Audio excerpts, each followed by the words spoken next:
One very important thing, हम सब आजकल बाहर एक्सरसाइज करने जाते हैं, उतने रेगुलरली हमारी कुछ जिस तरह से हमारे काम होते हैं, हम लोग रेगुलर एक्सरसाइज मोड में नहीं होते हमारे शरीर। लेकिन बहुत बार ऐसा होता है कि हम जो काम नॉर्मली भी करते हैं वो करते करते सांस आपकी फूल जाती है एंड यू फील कि ऐसे ही हो रहा होगा, मैंने बहुत दिनों बाद में ये सीढ़ियाँ चढ़ी हूँ इसलिए मेरे सांस फूल रही है, और आप कंटिन्यू करते हैं। क्या आपको अपने आप को पुश करना चाहिए कि जब तक आप कोशिश नहीं करोगे आपका स्टैमिना कैसे बढ़ेगा, या आपको अपनी बात सुन के बैठ जाना चाहिए? आपको आपकी बात सुन के बैठ जाना चाहिए, बिकॉज श्रम श्वास इसको कहते हैं, exertional dyspnoea. If your body is telling something कि ये रुक जाओ तो रुक जाओ, बिकॉज इफ यू कंट्रोल, आपने वहां रोक लिया और you continue working out, you continue climbing, chances are that you could have cardiac ailments, मतलब इससे हृदय व्यथा या हृदय के विकार हो सकते हैं, सम्मोह, मूर्छा, ये शब्द यूज किया, मूर्छा इज बेहोश हो जाना। तो अगर आप इसको ऐसे कंट्रोल करके आगे बढ़ेंगे तो यू माइट इवन कोलैप्स। अगर आपको श्रम श्वास लगा है, you have exertional breathing problems, sit down and breathe. I get that. लेकिन पता है बहुत बार ऐसे होता है कि जब भी हम लाइफ में कुछ करने की कोशिश करते हैं, जैसे हम रियाज करते हैं या हम डांस करते हैं, तो हमें हमेशा ये कहा जाता है कि just push yourself a little more, just push the envelope. आज आपने 10 मिनट किया तो कल कोशिश करो कि 15 मिनट करें, फिर किसी तरह 1 घंटे में पहुंचे। ऐसे में भी फिर रुक रुक के आगे बढ़ना चाहिए, या what is the alarm bells ringing? क्योंकि आजकल इतना सुनने को मिलता है, why I am asking this question is कि people are working out, suddenly वो एग्जर्शन हो जाती है, suddenly you hear that the persons no more. तो कहाँ जाके आपके शरीर को आप फॉल्स अलार्म माने इसको, या नहीं, बॉडी कभी फॉल्स अलार्म देता ही नहीं है। अगर वो आपको कोई भी एक ऐसी निशानी दे रहा है कि रुक जाओ, मतलब कि वहां आपने फुल स्टॉप लगा के उसको वहां पे बैठ जाना है। Pushing yourself is good, but if the body is not ready to accept your push, that means it needs some rest. थोड़ी सांस Give ले लो, it a breathing डॉक्टर से space. मिलो और फिर डिसाइड करो। डॉक्टर से भी नहीं मिलो, अगर आपको उस वक्त लग रहा है ना कि आपको रुक जाना चाहिए, 15 minute lie down, and if you think your body is still telling you, आपका ब्रेन कह रहा है push push push, but if your body is not working it together, साथ में काम नहीं कर रहा है, don't push it. Give it a day, give it a maybe 2 days, आप फिर से ट्राई करें, that time body will come into sync with it. So ये जो सारा, ये जो मैं वेग धारण अधारणीय वेग बता रही हूँ, this is all about controlling one of the most dynamic bio energy which is वायु, जो इतना फंक्शनल, इतना मोबाइल है कि अगर आप उसको इस तरह बार बार पुश करते रहेंगे, आप जबरदस्ती एक वेग क्रिएट करेंगे, जबरदस्ती एक नर्व इम्पल्स क्रिएट करेंगे, it will cause wear and tear of your tissues. आपके टिश्यूज डैमेज होंगे, आपके मसल्स डैमेज होंगे, आपका हार्ट डैमेज होगा, आपका नर्वस सिस्टम डैमेज होगा।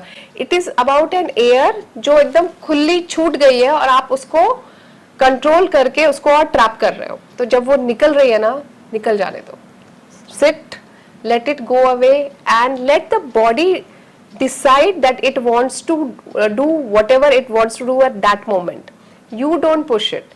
हम लोग बहुत पुशी हो गए कि हम एक और करेंगे, एक और करेंगे, हम ये अचीव करेंगे, पर maybe that is not in sync with your mind and body, it is just your thought.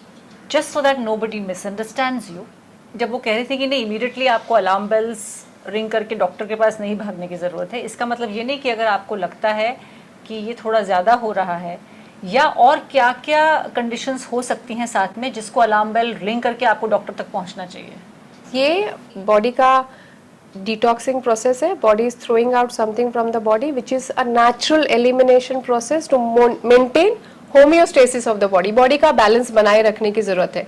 अगर आपको लगता है कि आपको डकार आ गई, कभी विंड पास हो गई, कभी आपने स्टूल्स रोक लिए, ये सब एक आध बार करना इज नॉट अ प्रॉब्लम, पर अगर ये बार बार हो रहा है, आपको लगातार एक एक घंटे तक you are yawning regularly, you are belching continuously, you are sneezing for 30-60 times in a day, then you should meet a doctor.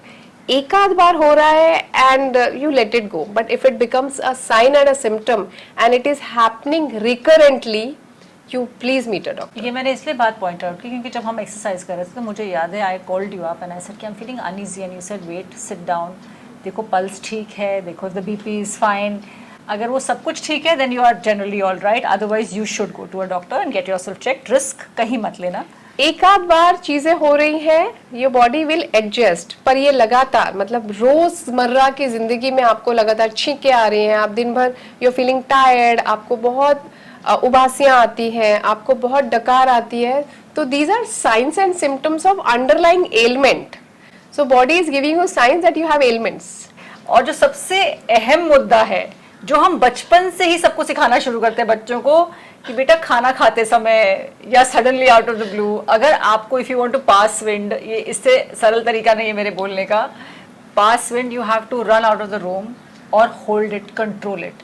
तो जब आप अपनी इस प्रक्रिया जो है शरीर की, जिसको हम बहुत कॉमन शब्दों में फार्टिंग कहते हैं अंग्रेजी में, अगर इसे आप रोकते हैं तो इससे क्या हो सकता है? सबसे पहले तो ये समझ लें कि passing wind is a natural phenomenon और हर इंसान 5 से 6 बार दिन में करता है. ये नॉर्मल है, ये एब्सोल्युटली नॉर्मल है. So there is no holding of it. If it is with sound it becomes embarrassing, but holding on no no but if it is without sound it's worse. Okay.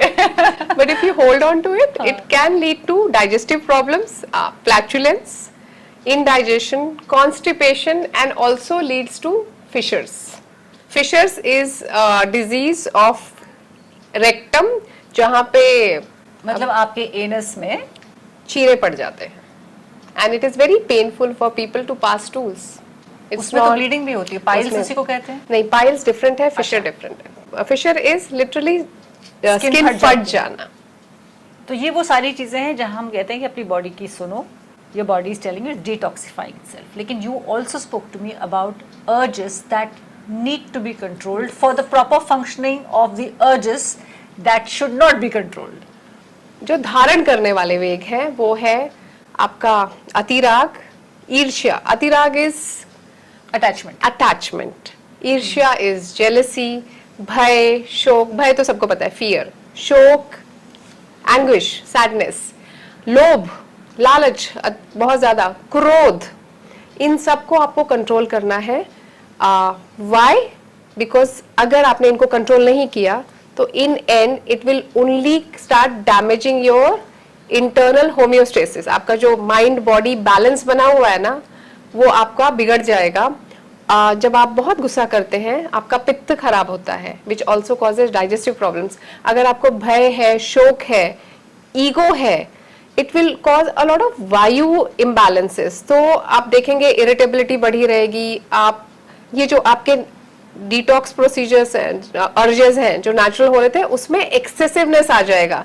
you will have more gases, more belching, more bloating if you do not suppress them. If you let go of them, if you keep on fueling a fire, it will only cause a lot of damage internally.